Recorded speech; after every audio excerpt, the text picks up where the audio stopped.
এক রাতেই প্রাণ হারিয়েছেন ইরানের গুরুত্বপূর্ণ কয়েকজন সামরিক ও নিরাপত্তা বাহিনীর শীর্ষ কর্মকর্তা সহ 2 জন বিজ্ঞানী। আন্তর্জাতিক সংবাদ মাধ্যমগুলো জানায়, হামলায় ক্ষতিগ্রস্ত হয়েছে ইরানের একাধিক গবেষণা কেন্দ্র ও সামরিক স্থাপনা। তবে এত সব ঘটনার মধ্যেও সরাসরি নেতৃত্ব দিচ্ছেন ইরানের সর্বোচ্চ ধর্মীয় নেতা আয়াতুল্লাহ আলী খামেনি।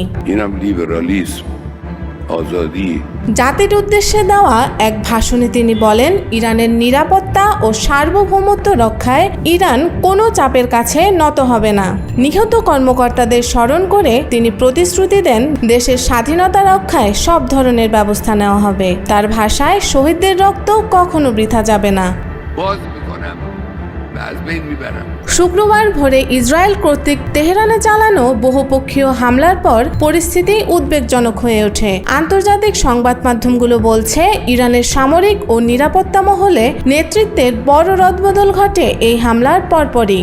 এর মধ্যে রয়েছেন দেশটির সশস্ত্র বাহিনীর প্রধান মেজর জেনারেল মোহাম্মদ বাঘিরি এবং আইআরজিসির একাধিক গুরুত্বপূর্ণ কর্মকর্তা।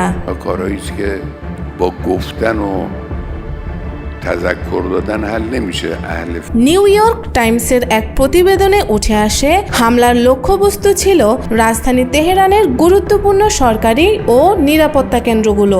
বিশেষজ্ঞদের মতে, হামলার অন্যতম উদ্দেশ্য ছিল ইরানকে কৌশলগতভাবে দুর্বল করা।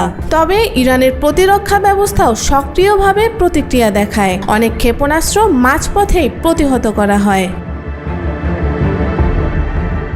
অবশ্য তেহরান এই হামলাকে শুধুমাত্র সামরিক চ্যালেঞ্জ হিসাবে দেখছে না, বরং দেশটির রাজনৈতিক নেতৃত্ব এটিকে বৃহত্তর আঞ্চলিক প্রতিরোধের অংশ হিসেবে দেখছে। ইরান দীর্ঘদিন ধরে ফিলিস্তিন, লেবানন এবং ইয়েমেনে তাদের মিত্র গোষ্ঠীগুলোর প্রতি রাজনৈতিক ও কৌশলগত সমর্থন দিয়ে আসছে। এর ফলে অঞ্চল জুড়ে উত্তেজনা বাড়ছে বলে জানিয়েছে আন্তর্জাতিক বিশ্লেষকরা। এক বিবৃতিতে ইরান দাবি করে, এই হামলায় আন্তর্জাতিক আইন লঙ্ঘন করা হয়েছে। জাতিসংঘে নিযুক্ত ইরানি রাষ্ট্রদূত আমির সাইদ ইরাভানি বলেন, এই ধরনের আগ্রাসন শুধু ইরানের নয়, গোটা অঞ্চলের নিরাপত্তার জন্য হুমকি। যারা এই আক্রমণকে সমর্থন করছে তারাও আন্তর্জাতিক দায় এড়াতে পারবে না।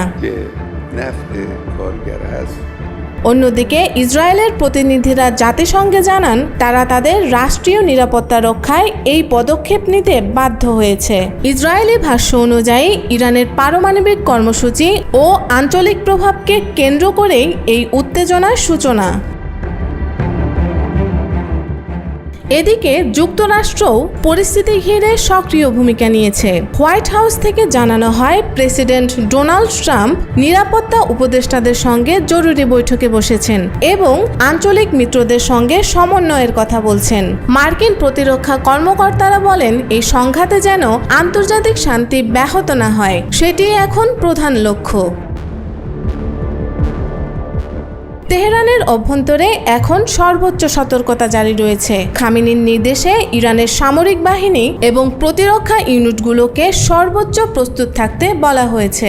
জাতীয় ঐক্যের আহ্বান জানিয়ে খামেনি বলেন, এই পরিস্থিতিতে ইরানকে ঐক্যবদ্ধ থাকতে হবে, কারণ এটি কেবল একদিনের সংকট নয়, বরং দীর্ঘমেয়াদী প্রতিরোধের সূচনা। বিশ্লেষকরা বলছেন, সাম্প্রতিক এই সংঘাত কেবল ইরান ইসরায়েল দ্বন্দ্বে সীমাবদ্ধ নেই, বরং এর মাধ্যমে নতুন করে তীব্র হয়ে উঠতে পারে মধ্যপ্রাচ্য জুড়ে কৌশলগত পাল্টাপাল্টি সংঘাতের ধারা, যার প্রভাব পড়বে বিশ্ব রাজনীতিতেও।